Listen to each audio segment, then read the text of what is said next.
unwritten past. When we talk about unwritten past, the unwritten past constitutes history. This is the thing, history. So how past, how uh, how these things, when we use how, it always has an answer that how we have our past. But a small fraction of the humanity's past was recorded or written down. How? Again, I am using the word how. How much? It means if I say, like I just take 100 as a measurement, so only 1% or 2% of that particular 100 is considered as it was recorded or written down. So humanity's past was recorded or unwritten, and written down. It means that was a small fraction of humanity, and it is this written past that constitutes history. Written past, written past. When we have written past, written past, it means written past is considered history. Again, history, written past. Then prehistory has been divided into uh, various ages or periods on the basis of nature of material remains of the past. So that was divided into various ages. Divided into various ages. Various ages. Various ages. On the basis of nature of material remaining of the past. It means materials are most important thing to calculate the past, to measure the past. When we divide on the basis of these things, so there are many theories. So first is radiation theory. First is radiation theory. Radiation theory, how this theory was observed, how this theory came into light. So this is an interesting theory, holds that modern humans evolved from Homo erectus. That's the first thing. The modern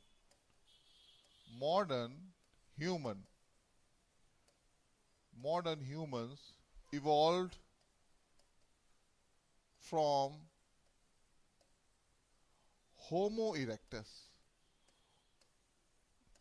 You have heard the name of Homo sapiens. Now we are using the word Homo erectus.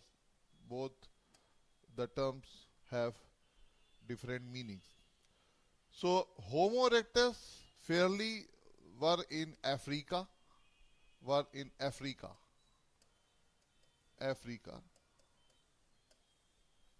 That's the point. That is the radiation theory. And then those people, the earth by migrating along different routes. This view is called the radiation theory. It means the people from Africa migrated to different parts of the world by different routes. So this is radiation theory. Right? So radiation theory, and that is supported by the genetic evidence of modern human population. So when we say evidence, what are the evidences we have? The evidences of modern human population. Modern human population. So this is the radiation theory, right? Human DNA from all races and regions of the earth is nearly identical, implying and our species has a fairly recent and common point of origin. That was radiation theory. So, you know, many evidences were there in the world, but we adopted this kind of theory when we talk about what we talk about the concept of Homo erectus, the people uh, who who were just who were just evolved from that particular point. So that was the Homo erectus theory. Now second theory is parallel evolution theory. Second one is parallel parallel evolution theory. Parallel evolution theory. So that is second theory of history. So another theory holds that modern humans evolved in parallel from several dispersed Homo erectus populations at roughly the same time, right?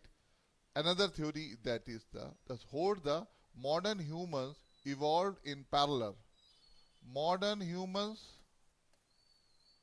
modern humans evolved evolved in parallel parallel from several dispersed Homo erectus population from several how several many several dispersed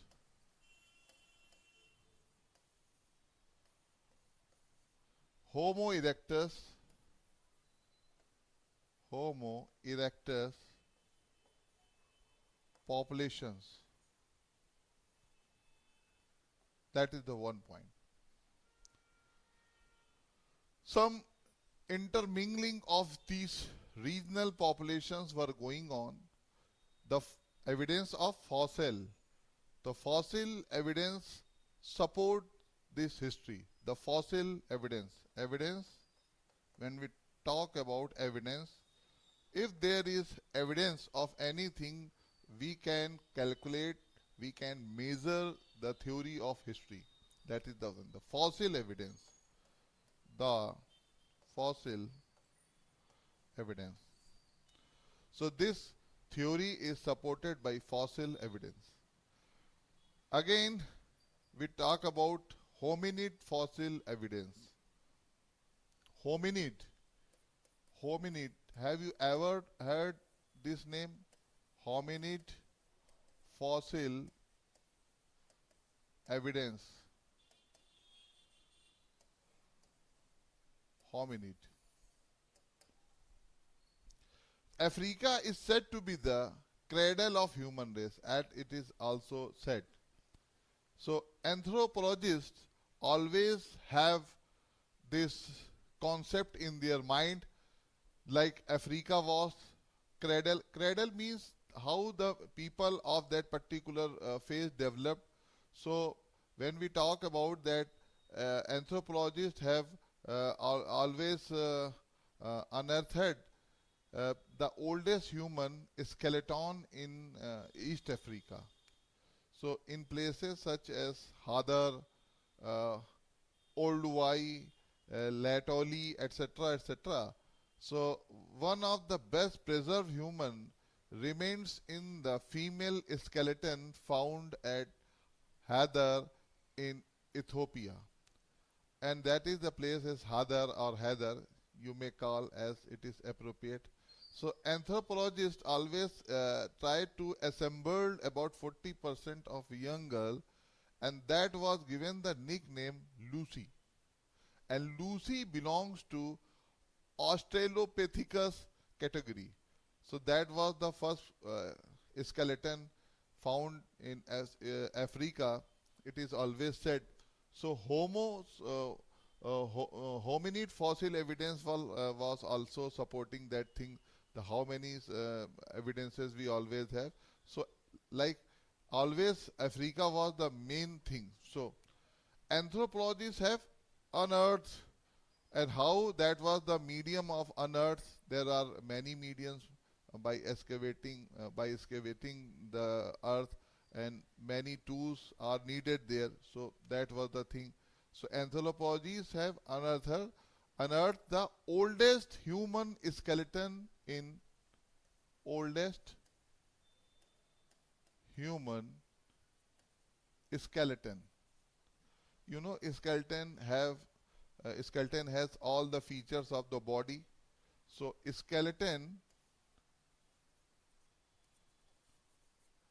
many skeletons were found that time. So skeletons in East Africa, East Africa,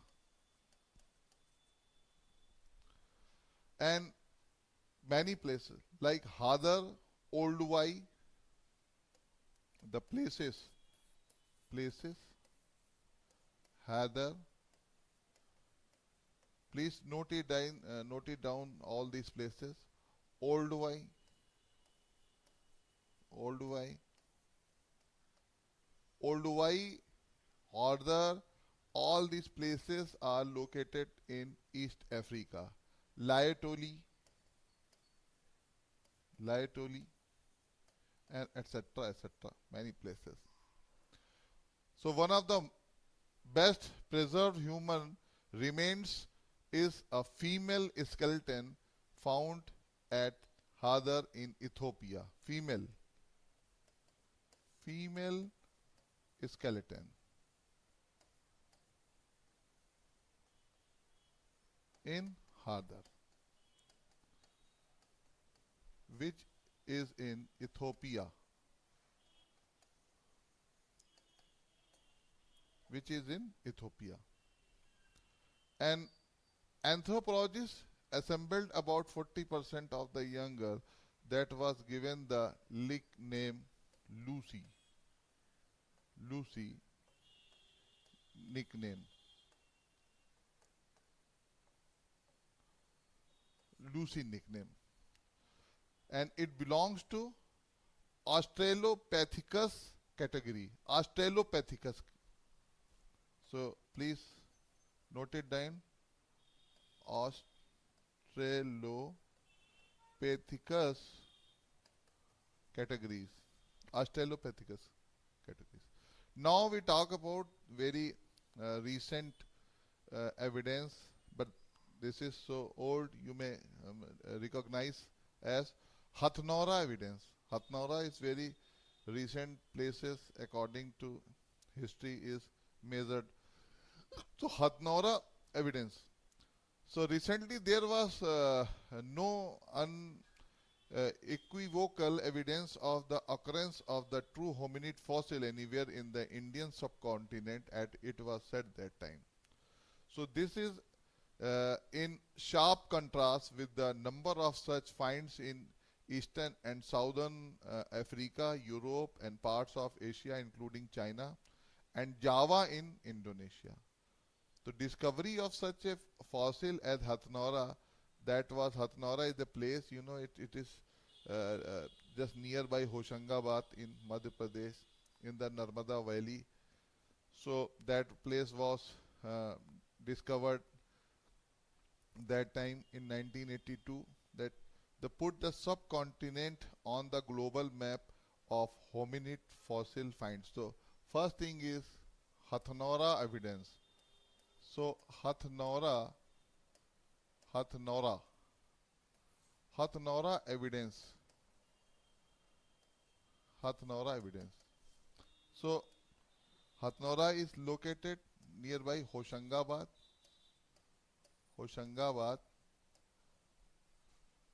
in MP, and plates was discovered in 1982. Hathnora evidence, right?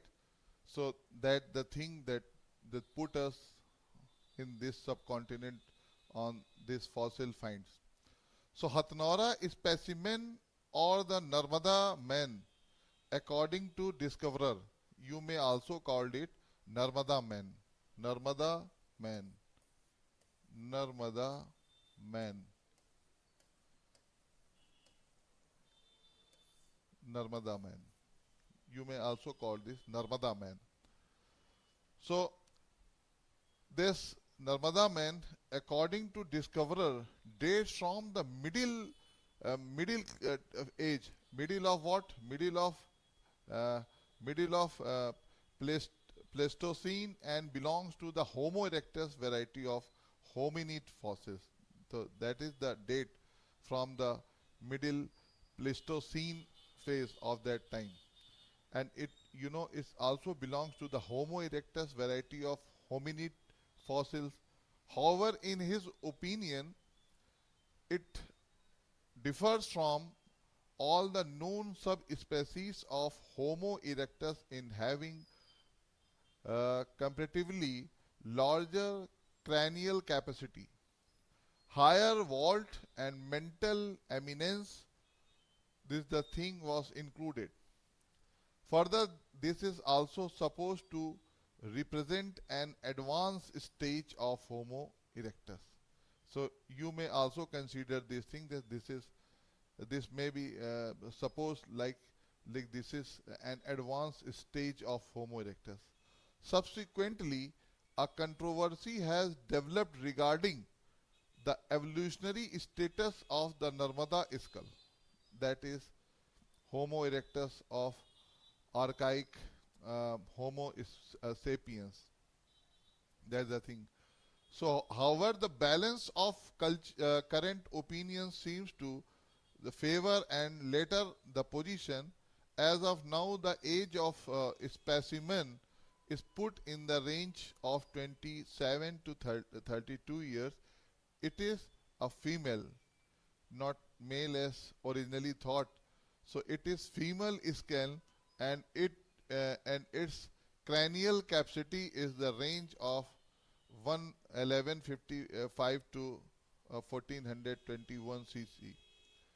Its values, which are high from African and Asian Homo erectus, but closer to ranges from Homo sapiens. So that was the real sense of Homo erectus and fossils.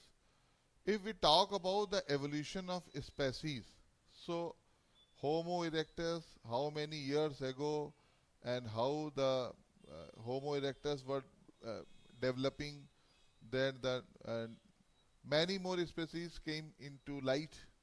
Archaic Homo sapiens, modern humans, that was the evolution, the phase of evolution of species. So, history always carries the number of analysis, number of comparisons. So if we talk about years ago, so how many years back, like 25 lakhs years back, or 2 lakh 50,000 years back. So many more things were developed, more things were evaluated. So modern humans came into existence before 10,000 years ago. Like that is the main thing. So we starts with Habils, then Homo erectus, archaic Homo sapiens, then Neanderthals, and modern humans. So that is the phase we talk about. The modern humans, modern humans came into existence only 10,000 years ago. 10,000 years ago. 10,000 years ago. If we talk about that phase, so that starts from Habils. So that was from 25 lakhs years back. Then it was reduced to 20 lakhs, then 15 lakhs, with 10 lakhs, 5 lakhs. So many more analyses were there. Now we'll try to make a chart of evolution of human life. If we try, so Holocene age, that ice-free age, from that 10,000 BC, like, and Pleistocene age, that is ice age, millions years ago. So that was the thing. So we just try to make a chart, but chart will take so much time. So roughly I will try to draw some figures here. So first of all, I will try to write Pleistocene age. Pleistocene age is always considered the ice age also. Ice age also. And this age, which is known as ice age also. Ice age also. Ice age.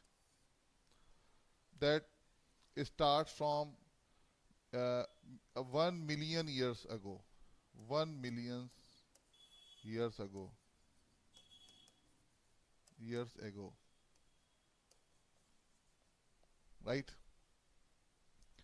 If we talk about archaeological ages, so that is Paleolithic age. Paleolithic age. Paleolithic, as you know, the Paleolithic means the stone age. Paleolithic age. Paleolithic age. And lower Paleolithic, middle, and then upper, like upper, middle, lower, as you may count it. So lower, middle, upper. There are 3 stages of Paleolithic age, and mode of living was hunting and gathering. Hunting, hunting, and gathering. Gathering of what? Gatherings of foods, food produces, like, right? So hunting and gathering, and lifestyle is a nomadic or migratory life. Nomadic, nomadic, or migratory. Migratory means they always try to migrate from one place to another place. That was the lifestyle of that particular time people. Then the age which was considered later Holocene age. And Holocene age, which is also known as ice free age, that is from 10,000 BC, right? And 10,000 BC, 10,000 BC, and you may also divide those things in a different age: Mesolithic, Neolithic, and Chalcolithic age. And modes of living was cattle keeping and agriculture. And when we use this term cattle keeping, the primary activity is considered the cattle keeping. It means cattle keeping is primary activity of economic. So that economy was based on cattle keeping, and then agriculture, because they were self-sufficient in producing the agriculture produces. So how much they were needed, then they didn't try to produce so much like surplus food grain at that time, because that time there was not concept of the barter thing was particularly like this. So economy was just moving around the people and the cattle. So if we talk about the lifestyle, so the people were settled, that lifestyle was settled and of sedentary life.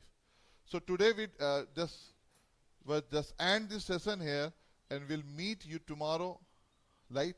I will talk about the basis of periodization, how the history was categorized that time. Thank you so much for being with me.